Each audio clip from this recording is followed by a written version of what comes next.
आज की हमारी इस वीडियो का टॉपिक है chapter number 5 of partnership firm, dissolution of A partnership firm. Means कि अगर एक पार्टनरशिप फर्म को हम क्लोज कर देते हैं तो उस सिचुएशन में पार्टनरशिप फर्म की बुक्स में कौन कौन से अकाउंट हमें प्रिपेयर करने होते हैं वो इस वीडियो में हम सीखेंगे। जब भी फर्म का डिसोल्यूशन होता है तो मेनली हमें जो अकाउंट प्रिपेयर करने होते हैं उसमें सबसे फर्स्ट हम रियलाइजेशन अकाउंट प्रिपेयर करते हैं। Then second partners loan account, अगर किसी पार्टनर ने फर्म को लोन दिया है तो वो अकाउंट प्रिपेयर किया जाएगा।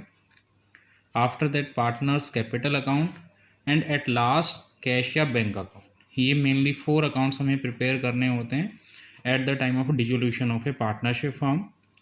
और वो किस तरीके से प्रिपेयर किए जाते हैं इसको हम एक न्यूमेरिकल क्वेश्चन की हेल्प से समझेंगे। ये क्वेश्चन की स्टेटमेंट गिवन है, A B and C were in partnership firm sharing profits in the ratio of 2:1। ABC partner हैं जो कि प्रॉफिट को 2:1 की रेशियो में डिस्ट्रीब्यूट करते हैं और their balance sheet showed the following position on the date of dissolution. वो फर्म को डिसोल्व करने का डिसीजन लेते हैं और उस डेट को फर्म की जो बैलेंस शीट है वो ये आपको दी गई है। नीचे कुछ इन्फॉर्मेशन है जैसे कि machinery is sold for ₹15,000 and furniture at 20% less than the book value. ऐसे ही कुछ और ट्रांजेक्शन दे रखी हैं। Buildings realise 1,25,000 and stock ₹40,000। Bad debts 5,000 के हुए। एक्सपेंसेज ऑफ रियलाइजेशन 3,000 हुआ। क्रेडिटर्स को 5% के डिस्काउंट पे पेमेंट कर दी गई और एक क्लेम था 8,000 का डैमेज के लिए फर्म के अगेंस्ट, जो कि अब पे किया गया। Prepare the necessary accounts. Necessary accounts बनाने हैं। अभी मैंने बताया था कि जब भी फर्म का डिसोल्यूशन होता है तो नेसेसरी अकाउंट में सबसे पहले हम रियलाइजेशन अकाउंट बनाते हैं। देन अगर क्वेश्चन में अगर किसी पार्टनर का लोन गिवन है, जैसे कि यहाँ ABC पार्टनर थे तो A का लोन है तो लोन अकाउंट भी बनेगा, फिर कैपिटल अकाउंट बनाएंगे और एट लास्ट कैश या बैंक में से कोई एक अकाउंट हम बनाते हैं। अगर एसेट साइड कैश का बैलेंस गिवन है तो कैश अकाउंट बनाएंगे, अगर बैंक का बैलेंस गिवन है तो बैंक अकाउंट बनाएंगे। तो जैसा कि इस क्वेश्चन में बैंक बैलेंस है तो हम बैंक अकाउंट प्रिपेयर करेंगे। तो किस तरीके से इस क्वेश्चन का सोल्यूशन हमें करना है वो सीखते हैं। ये मैंने क्वेश्चन का सोल्यूशन किया है। सभी फॉर्मेट हमें इकट्ठे बना लेने हैं। First realisation account, then partner का लोन अकाउंट, A, B या जिसने भी लोन दिया होगा उसका लोन अकाउंट बना लिया जाएगा। Then partner capital account and last bank account. ये चारों फॉर्मेट हमें इकट्ठे बना लेने हैं। और किस तरीके से सॉल्यूशन करना है, सबसे पहले हम बैलेंस शीट की एसेट साइड लेंगे। एसेट साइड में जितनी भी एसेट गिवन है हमें वो एसेट हम रियलाइजेशन के डेबिट में ट्रांसफ़र कर देंगे बुक वैल्यू पे। और कुछ एसेट जो ट्रांसफ़र नहीं होनी है जैसे कि कैश एट बैंक, ये बैंक अकाउंट में ट्रांसफ़र होगा। ये सारी चीज़ें रियलाइजेशन के फॉर्मेट में आपको समझाई गई थी। तो फर्स्ट हम बिल्डिंग की वैल्यू जैसे 50,000 है, इसको हम ट्रांसफ़र कर लेते हैं रियलाइजेशन अकाउंट के डेबिट साइड 50,000। इसी तरीके से स्टॉक की वैल्यू 60,000 थी और डेटर की वैल्यू ग्रोस वैल्यू 30,000, यानी कि प्रोविजन से पहले जो वैल्यू है वो ट्रांसफ़र की जाएगी रियलाइजेशन में। तो स्टॉक भी हमने ट्रांसफ़र कर लिया, डेटर भी ट्रांसफ़र कर लिया। देन जो प्रोविज़न था 2,000 का, इस प्रोविज़न को हम रियलाइजेशन के क्रेडिट में दिखा देंगे, प्रोविज़न फॉर डेटर के नाम से। इसके बाद मशीनरी और फर्नीचर जो गिवन था 30,000 एंड 20,000, उसको भी हमने रियलाइजेशन में ट्रांसफ़र कर लिया। और जो एसेट साइड में बैंक बैलेंस था 10,000 को, इस 10,000 को हम बैंक के डेबिट में लिख देंगे टू बैलेंस ब्रोट डाउन के नाम से, क्योंकि एसेट के बैलेंस डेबिट होते हैं। तो सभी को हमने डेबिट साइड ट्रांसफ़र कर लिया, या तो वो रियलाइजेशन के डेबिट में आ गया या बैंक के डेबिट में आ गया। और इन केस अगर किसी पार्टनर की कैपिटल किसी क्वेश्चन में एसेट साइड गिवन है तो वो भी पार्टनर कैपिटल के डेबिट में आ जाएगा। प्रोविजन जो लेस हुआ था वो हम रियलाइजेशन के क्रेडिट में ट्रांसफ़र कर देंगे। तो एसेट की कोई भी आइटम आपको छोड़नी नहीं है, हर एक आइटम जो है कहीं ना कहीं ट्रांसफ़र जरूर होगी। इसके बाद लाइबिलिटी साइड की बात करें, जैसे कि क्रेडिटर है तो ये क्रेडिटर रियलाइजेशन के क्रेडिट में ट्रांसफ़र कर दिया जाएगा बुक वैल्यू से। उसके बाद A का लोन अकाउंट है, लोन लाइबिलिटी है और लाइबिलिटी का क्रेडिट बैलेंस होता है तो इसलिए इसको लोन अकाउंट के क्रेडिट में बाय बैलेंस ब्रॉट डाउन के नाम से ट्रांसफ़र कर दिया जाएगा। उसके बाद दो चीज़ें बची हैं लाइबिलिटी साइड में, reserve fund and capital. Capital account में जाएगी और रिजर्व फंड भी जिस तरीके से रिजर्व का ट्रीटमेंट हमने एडमिशन रिटायरमेंट में सीखा था वही सेम ट्रीटमेंट करना है, यानी कि पार्टनर कैपिटल में डिस्ट्रीब्यूट कर देना है। तो ABC की जो कैपिटल थी 50,000, 25 एंड 25,000, इसको हम कैपिटल में ट्रांसफ़र कर लेते हैं। बाय बैलेंस ब्रॉट डाउन के नाम से ये चीज़ें पार्टनर कैपिटल के क्रेडिट में शो कर दी जाएंगी। देन जो रिजर्व फंड क्वेश्चन में गिवन था 12,000 का उसको हम प्रॉफिट शेयरिंग रेशो 2:1 रेशो थी हमारी, उस 2:1 की रेशो में हम डिस्ट्रीब्यूट अगर कर दें तो 6,000, 3,000 एंड 3,000 का रिजर्व फंड पार्टनर्स में डिस्ट्रीब्यूट हो जाएगा। तो ये एसेट में और लाइबिलिटी में जितनी भी आइटम थी वो सारी हमने कहीं ना कहीं ट्रांसफ़र कर दी। इसके बाद जो प्रोसेस होता है फर्म को डिजोल्व करने का, सबसे पहले हम एसेट को सेल करते हैं एंड देन लाइबिलिटीज़ की पेमेंट की जाती है। जो एसेट सेल की जाती हैं वो कैसे सेल करनी है, जैसे कि क्वेश्चन में गिवन है machinery sold 15,000 and furniture 20% less than the book value. Machine हमने 15,000 की सेल कर दी। जब भी हम एसेट को सेल करेंगे, एसेट हमने रियलाइजेशन के डेबिट में ट्रांसफ़र की, सेल करेंगे तो रियलाइजेशन के क्रेडिट में अपोजिट साइड सेल करेंगे। और अगर किसी थर्ड पार्टी को हम सेल करते हैं तो टू कैश, बाय कैश या बैंक लिखा जाएगा। अगर कोई पार्टनर एसेट रख लेता है तो हम उस पार्टनर का नेम मेंशन कर देते हैं। तो यहाँ मशीनरी जो है सेल की थी 15,000 में, किसी पार्टनर ने नहीं रखी थी, इसलिए हमने बाय कैश के नीचे लिख दिया machinery 15,000। Furniture 20% less than the book value sale किया था। फर्नीचर की बैलेंस शीट में बुक वैल्यू 20 थी जो कि हमने ट्रांसफ़र की थी, इसका 20% लेस करें तो 16,000 में सेल किया ये हमने।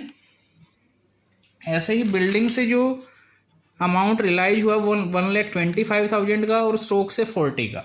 तो बिल्डिंग को भी उसकी सेल वेज वैल्यू 125 पे शो कर देंगे, स्टॉक को भी शो कर देंगे 40,000 पे। थर्ड जो आइटम थी, थर्ड एडिशनल इन्फॉर्मेशन की बेड डेट जो थे वो 5,000 के थे। तो डेटर की वैल्यू, बुक वैल्यू जो है 30 थी, 5 के बेड डेट हो गए, इट मीन्स डेटर से हमें रिकवर कितना हुआ 25,000। तो इस तरीके से हर एक एसेट से जो अमाउंट रिकवर हुआ है वो हम शो कर देंगे। और इसका जब हमने टोटल किया तो टोटल एसेट से जो रिकवर हुआ वो हुआ 2,21,000। इसके बाद क्वेश्चन में जो फोर्थ पॉइंट था एक्सपेंसेज ऑफ रियलाइजेशन, रियलाइजेशन के जो खर्चे हुए वो 3,000 के हुए और क्रेडिटर को पेमेंट की हमने 5% के डिस्काउंट पे। जिस तरीके से एसेट को रिवर्स साइड में सेल किया हमने, लाइबिलिटी की रिवर्स साइड में पेमेंट की जाएगी। जैसे क्रेडिटर 40,000 का था और क्वेश्चन में क्लियर गिवन है कि 5% डिस्काउंट पे हमने उसकी पेमेंट की है, तो हमने टू कैश या बैंक के नाम से उसको दिखा दिया क्रेडिटर 38,000, ये जो मैंने पेमेंट की है। इसके साथ साथ एक्सपेंसेस था एक रियलाइजेशन का 3,000, वो भी हमने पहले दिखा दिया टू कैश या बैंक के नाम से। ये डिपेंड करता है कि अगर हम कैश अकाउंट क्वेश्चन में बना रहे हैं तो हम यहाँ टू कैश अकाउंट लिख देंगे, बैंक अकाउंट बना रहे हैं तो बैंक अकाउंट। जैसा कि क्वेश्चन में यहाँ बैंक अकाउंट था तो टू बैंक अकाउंट लिखा जाएगा। रियलाइजेशन एक्सपेंस भी हमने दिखा दिया, क्रेडिटर की भी पेमेंट कर दी।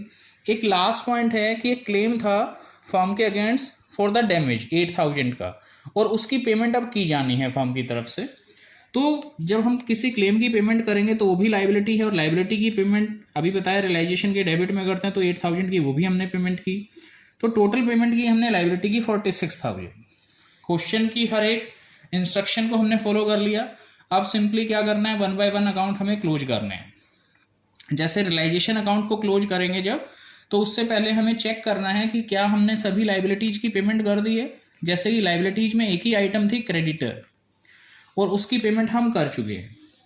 अगर किसी क्वेश्चन में कोई लाइबिलिटी आपने बुक वैल्यू पर ट्रांसफ़र की थी लेकिन उसकी पेमेंट के रिगार्डिंग क्वेश्चन में कोई क्लियर इंस्ट्रक्शन नहीं है, तो उसको बुक वैल्यू पर ही पे कर दिया जाएगा। यानी कि लाइबिलिटी की पेमेंट जरूर करनी है। अगर इंस्ट्रक्शन है तो इंस्ट्रक्शन के अकॉर्डिंग, इंस्ट्रक्शन नहीं है तो बुक वैल्यू के अकॉर्डिंग हम पेमेंट कर देते हैं।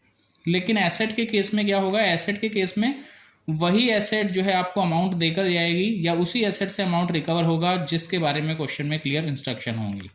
जिसके बारे में इंस्ट्रक्शन नहीं है मीन्स वो एसेट जो है नील है, उसकी वैल्यू 0 है, तो वो सेल नहीं हो पाएगी।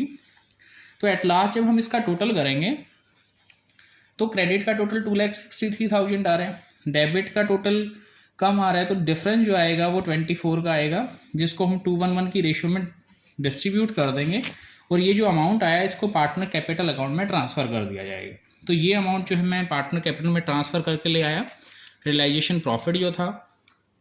उसके बाद हमें क्या करना है, उसके बाद हमें लोन अकाउंट को क्लोज करना है। जिस भी पार्टनर का लोन है जो उसका डिफरेंस आएगा उसको हम बाय टू कैश या बैंक लिख देंगे। बैलेंस ब्रोट डाउन या कैरिड डाउन नहीं लिखेंगे, बैलेंस कैरिड डाउन नहीं लिखेंगे, क्योंकि डिजोल्यूशन के केस में अकाउंट्स हमें क्लोज करने होते हैं, फर्म बंद हो रही है, तो हम बैलेंस नहीं लिखते हैं, टू कैश या बैंक करके पेमेंट कर देते हैं। तो टू कैश या बैंक करके हम 46,000 की पेमेंट कर दें, तो ये अकाउंट भी क्लोज हो गया। उसके बाद पार्टनर कैपिटल अकाउंट का टोटल किया, क्रेडिट साइड का 68, 34 एंड 34 आ रहा है। डेबिट में कुछ नहीं था, अगर कुछ वैल्यू होगी तो वो माइनस हो जाएगी। जैसे बैलेंसिंग करते थे सेम वही बैलेंसिंग करनी है, बस बैलेंस नहीं लिख के हम लिख देंगे टू कैश या बैंक अकाउंट। तो ये भी हमने पेमेंट कर दी, ये अकाउंट भी क्लोज हो गया। बैंक अकाउंट कैसे क्लोज करना है, बैंक अकाउंट क्लोज करना बड़ा ही सिंपल है। जहाँ जहाँ बैंक का नाम आया, रियलाइजेशन अकाउंट में, लोन अकाउंट में या पार्टनर कैपिटल अकाउंट में, वो सारी एंट्रियाँ बैंक अकाउंट में आएंगी। जैसे कि एक बार देख लेते हैं कैसे आएंगी। बैंक का नाम देखो, रियलाइजेशन के डेबिट में हमने 2 बार लिखा, ये रियलाइजेशन के डेबिट में आया है, तो इट मीन्स ये एंट्री बैंक के क्रेडिट में रिवर्स साइड जाएगी। अगर किसी अकाउंट के डेबिट में वो एंट्री है तो कैश अकाउंट में वो क्रेडिट में जाएगी, किसी अकाउंट के क्रेडिट में है तो कैश के डेबिट में जाएगी। तो ये 3000 जो है हम बैंक अकाउंट के क्रेडिट में ट्रांसफ़र कर देंगे। तो ये 3000 मैंने ट्रांसफ़र किए। ये कहाँ से आए, रियलाइजेशन अकाउंट से आए, और किस चीज़ के थे, रियलाइजेशन एक्सपेंस के थे, जैसा कि हमने यहाँ भी स्पेसिफाई किया था। ऐसे ही 46,000 ये 2 वैल्यू रियलाइजेशन से हमें ट्रांसफ़र करनी है, किस चीज़ की हैं, लाइबिलिटी की पेमेंट की वैल्यू हैं। तो ये 46,000 भी हमने ट्रांसफ़र कर दिया बाय रियलाइजेशन, और किस चीज़ का था, ये लाइबिलिटी पेमेंट का था।